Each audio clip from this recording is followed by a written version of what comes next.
Perfect. Great stuff. All right, Julian, welcome. Welcome to Welcome. everyone watching. And Julian, good morning to you. Welcome, Paul. Welcome. Good morning to you too. Good. So another exciting day in the world of GSE spreadsheets with Frank, our in-house wizard, working his magic on something which we've been asked for and something that we hope will be very useful to any members of the hub, past, present, and future. In that this is something that's going to help you to work out what the payback is, whether you're buying a business, whether you're reinvesting in your business as it is at the moment, or maybe it's a refurbishment or big spend on equipment. It's going to show you if you put X amount in based on the cost that you've got or your projected cost, if it's a new opportunity, how long is it going to take you to get that money back out? And it's going to allow you to then play around with different scenarios. And Julian just made a really good point before we hit record there about rent and how, it may structure and help you to structure a deal if the numbers don't stack up straight away. So the idea, I guess, Julian, of this will be for us to run through that. But is there anyone in particular you think this is really going to benefit as a tool? Yeah, I think it's really important. We've certainly spoken about this before. Is that it's something that probably gets overlooked a little bit. I know it's spoken about a bit by people who are investing and buying a business, but where return on investment, and you and I have spoken about this before. If I bought a house, which at the moment's crazy, as everybody knows, but I would get a return on investing that money or an investment property or shares, Paul. I would expect a return on that investment. So, buying a business or, running a cafe restaurant is quite emotional, as you and I know. But there is a point in time you need to say, I'm going to invest my hard-earned money. When am I going to get a return on that investment? How long is it going to take to get my money back? And then obviously profit from that investment as well. And so this is a moment in time where you can look at this and answer that question. This is a real eye-opener when you actually take the time to go through, and it doesn't have to be a great deal of time, but it can save you an awful lot of money. Talking about return on investment, time spent doing this before you commit to buying something, which usually, it's tens of thousands, if not hundreds of thousands of dollars that we're talking about here. So small changes, tweaks, or just being aware, and really, I guess, even using this as a checklist to go through and enter those costs and be realistic about what your expectations and projections are is going to show you, exactly, as you can see with the point here, this is showing where the payback period, the time is. So, and again, why don't we jump in and look at how that works and how you can use it. And then just quickly, Paul, you and I were chatting just before. We've obviously both got friends in the hospitality industry, and friends that are really, really successful and do an amazing job. And the best guys that I know use something like this when they look at new opportunities. So I always want to, when you and I are coming up with things, or we're working on tools, I really want everybody to know, our members to know, that this is what the industry's best actually use. And that, I guess, is a great point. Like, you're with that, and I know who you're referring to in particular.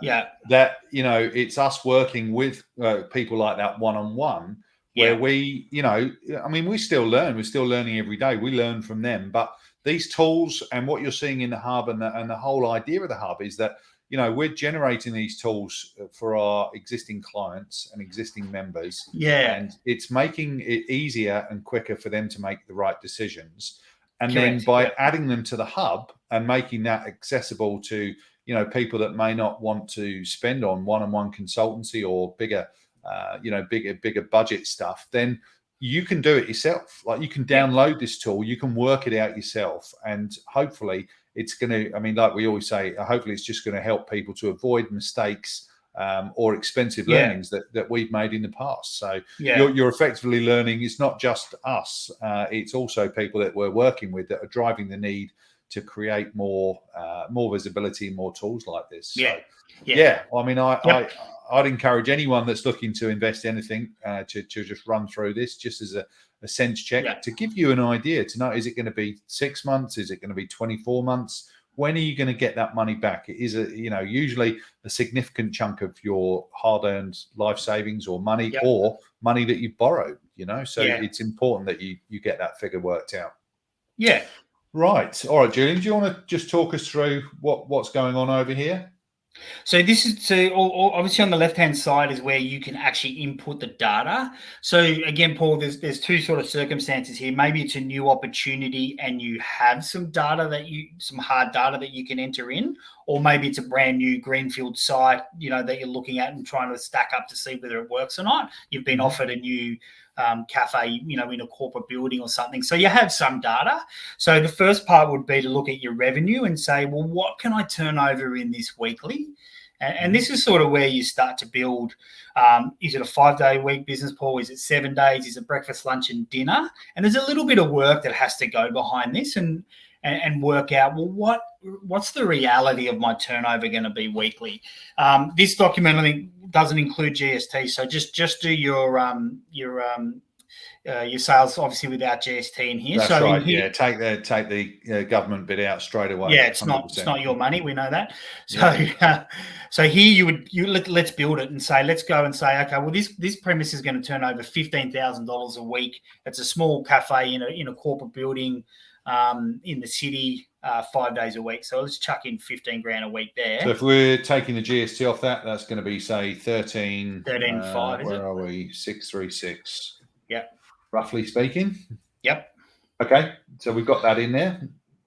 Okay, and then the next part of it is, most premises will have a pretty consistent cost of goods. So, the reality of that's going to be 30 plus 31 or 32%. So you sort of start to build in a figure around, on the right-hand side, you can see as you're entering in those, the percentage of cost of goods of your revenue. Okay. Yeah, we can leave that at 34, gives you a little bit of room. If you can beat that, Paul, fantastic. There's a bit of upside. And then you can see that your gross profit per week sort of comes out at $9,000 at 66% of your turnover on a weekly basis. So then we'll build the labor. And then labor, 35, and we can leave that 35. It's a 5-day-a-week cafe. So we'll do short and sharp hours and smash it out. What about, I'm just going to suggest something there, Julian. Sorry, if we let's put that up a bit for now, and then we can show the difference it makes when you work on those numbers. Yeah, sure. Good idea. Let's go that. So 38 at the moment, and it's not unusual for me to see 38. So yeah, there's a little bit of fat there we can play around with and show the impact that has then on that payback. Yep. So when you're doing this, Paul, it's you just made a really valid point. I would always work off, and I know, the guys that we work with work off worst case. Yeah, absolutely. I always do that. Yeah, think of the worst. Yeah, think of the worst. Work, worst case. Be conservative and then have a look at it and play with it from there.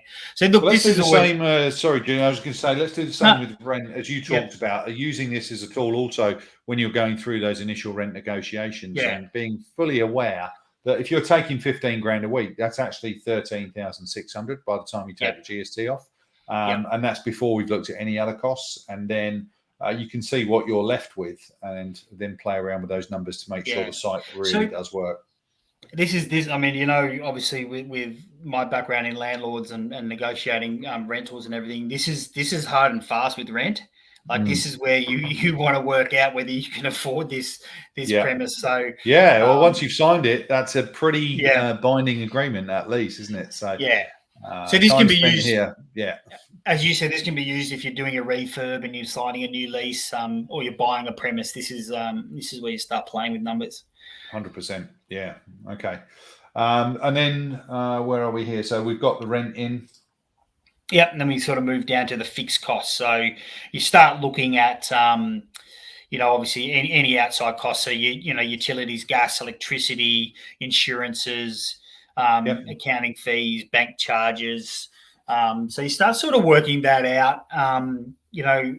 Again, look, I'm always an advocate, Paul, of doing a bit of work on this. Like, you can just come up with a figure and say, okay, well, it's 15% of my fixed cost, but take the time and have a look at what that actually is.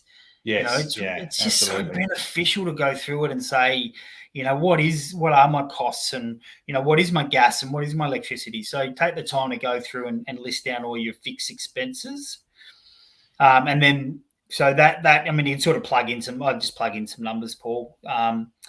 So we've got that there. I've just plugged a few in, but Yep. you can go through, obviously, put in whatever you've got. The ones down here where it says fixed cost 11, you can just type in there, overtype those, and make sure that you, as Julian said, you're being conservative, if not a little pessimistic about some of these things, to make sure you're not missing anything. But use this as a checklist, either off of the P&L, or if you're buying the business or looking at the business as an opportunity.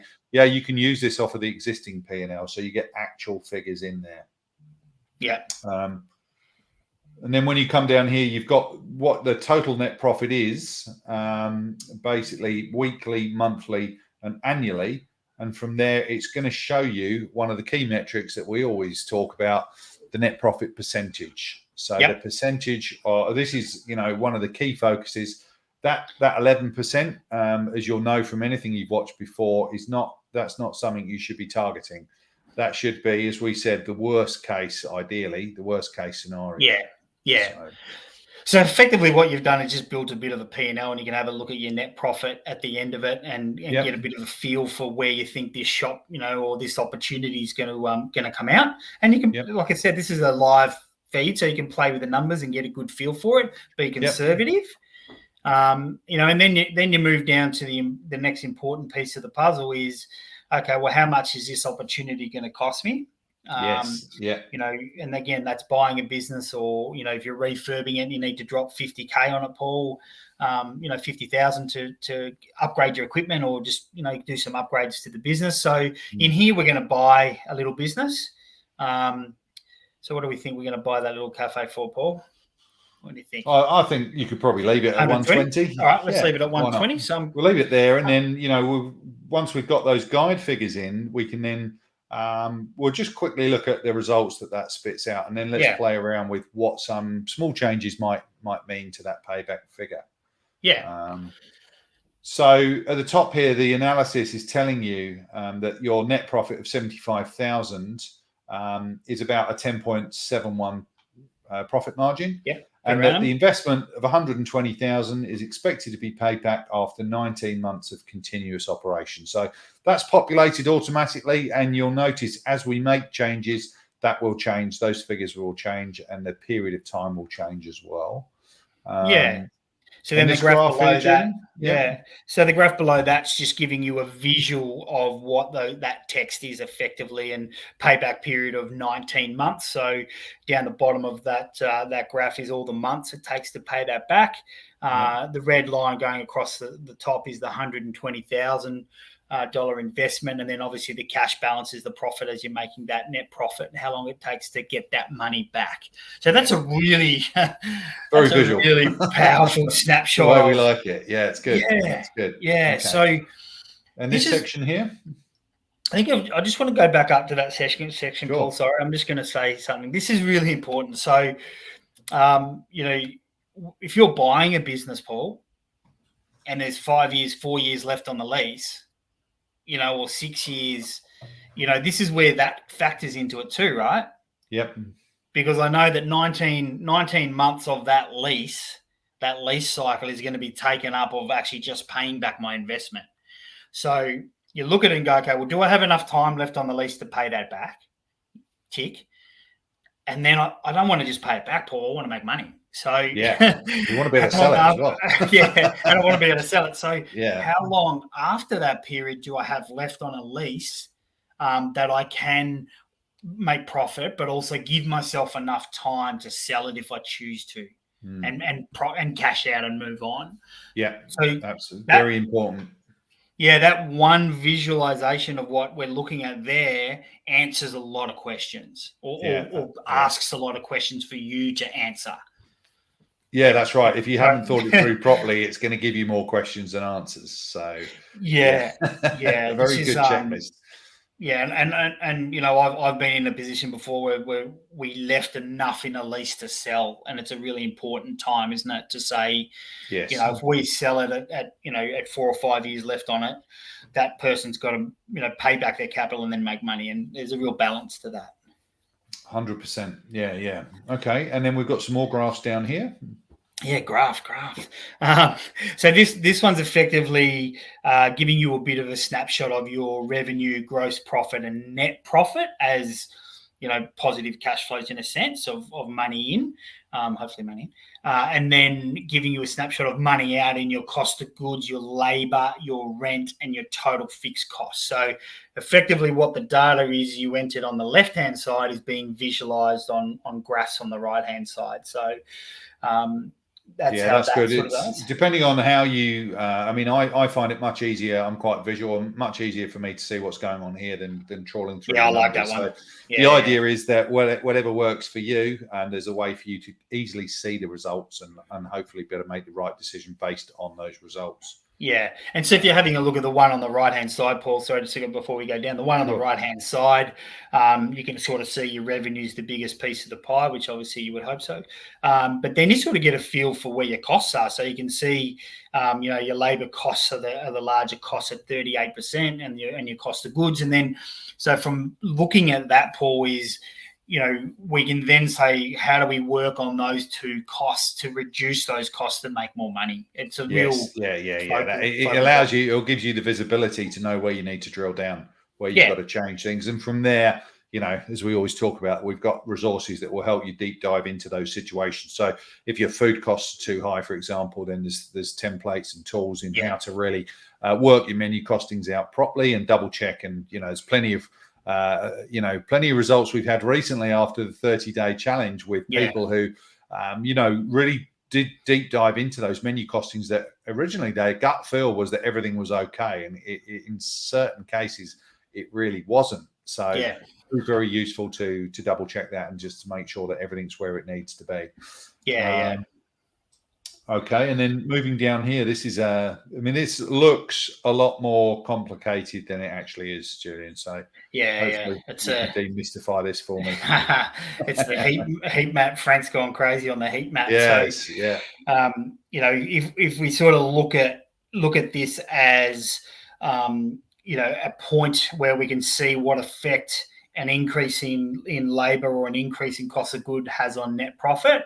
So it's a net profit snapshot. So the starting point is 0 to 0 on this table. So your zero cost of goods and zero labor costs in the middle.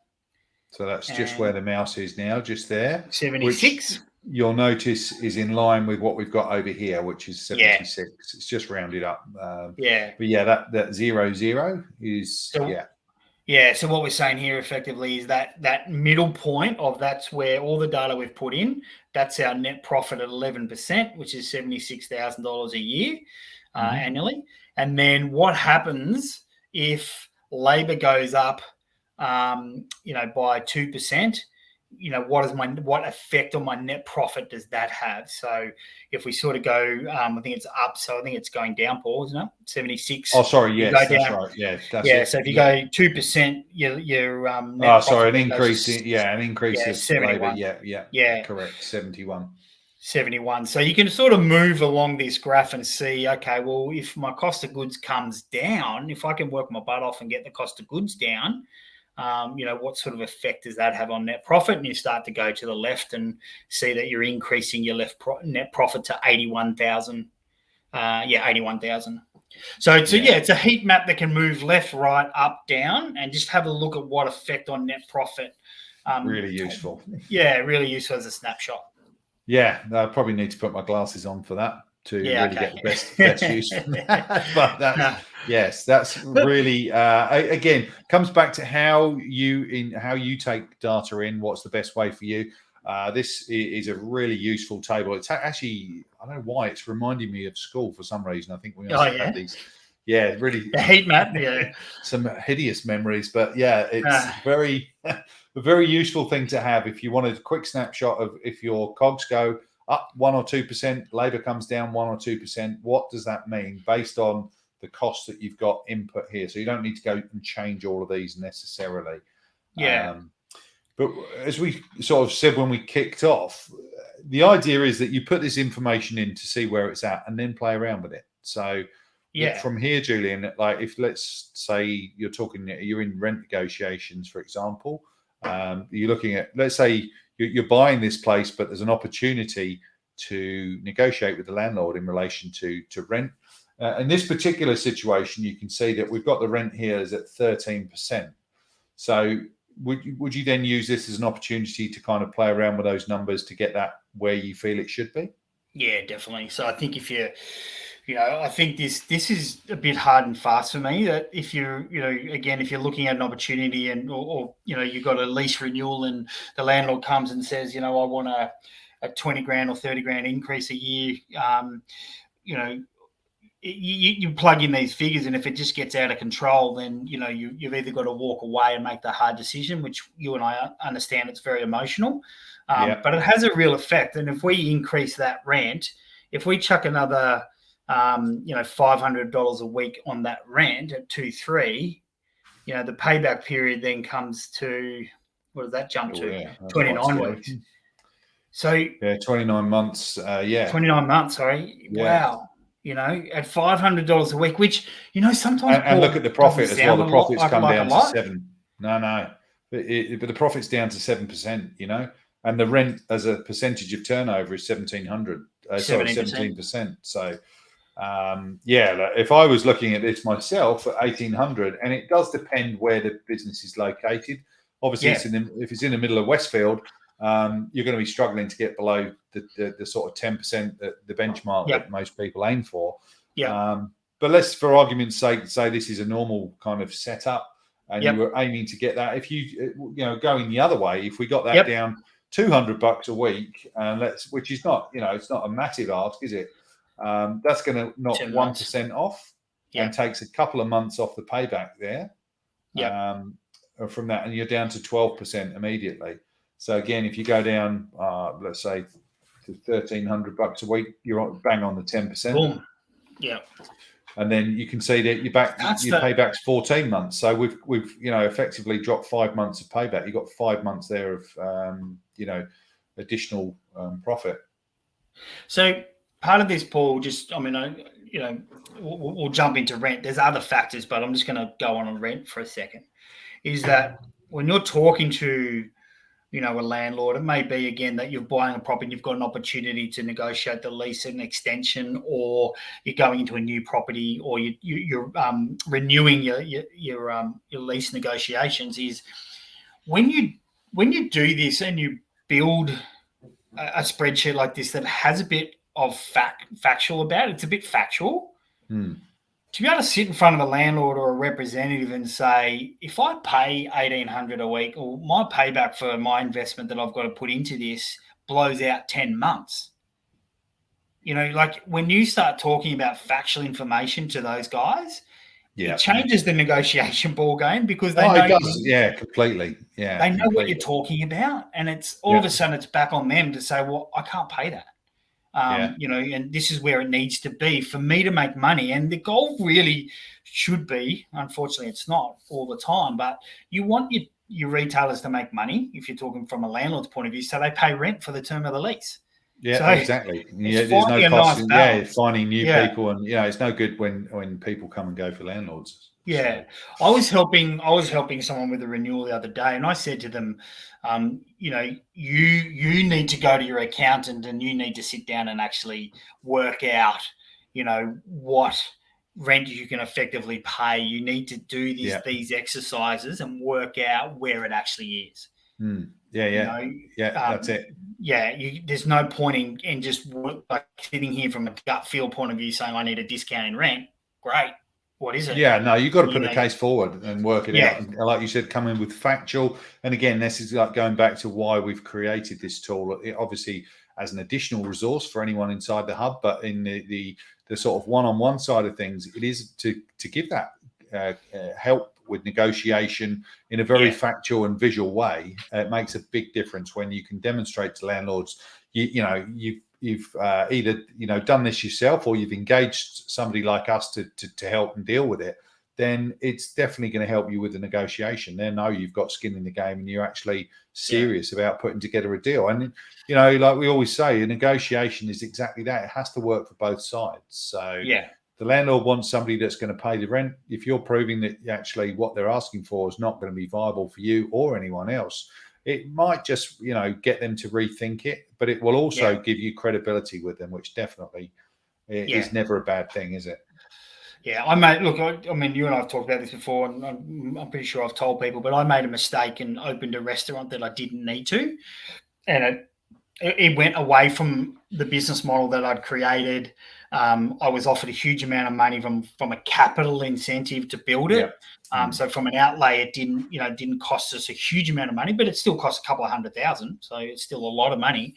And if you take that out, the restaurant didn't work, Paul.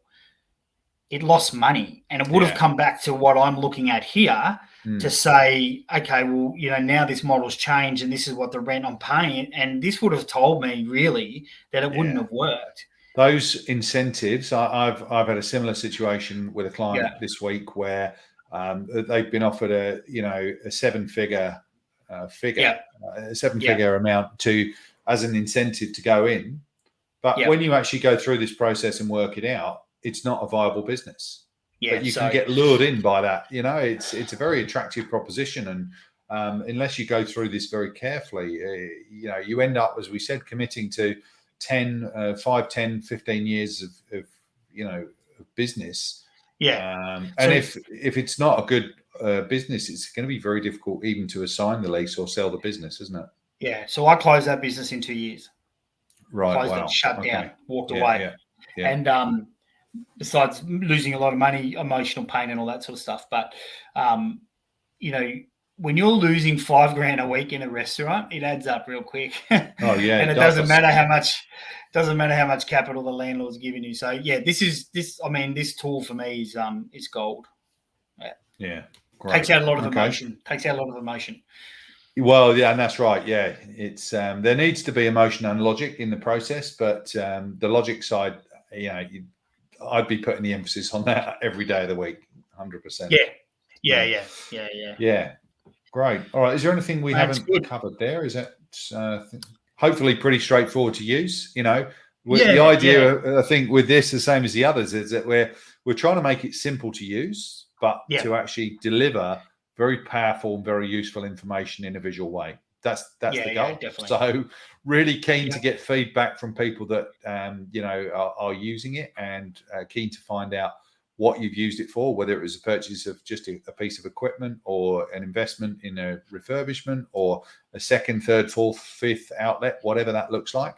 It'd be really useful to get some feedback, and as always, suggestions in relation to improvements. That's how all of the things we've got have improved over time, isn't it? Yeah, and there's going to be a lot of opportunity as the economy opens up. New South Wales first, and then through to Victoria and Queensland's obviously charging, and all the other states. And there's going to be a huge amount of opportunity coming. And there'll be a lot of, there'll be a lot of hospitality opportunities, which is really exciting for people that are looking to grow. And this tool would just be absolutely gold. Yeah, it will pay for itself time and time again. Yeah. Fantastic. Great. All right. Awesome. Thanks as always for your time, Julian, and your input. Yeah, thanks, Paul. It's hopefully a very useful tool for everyone to take advantage of. Yeah, beautiful. Okay. Good stuff. Thank you.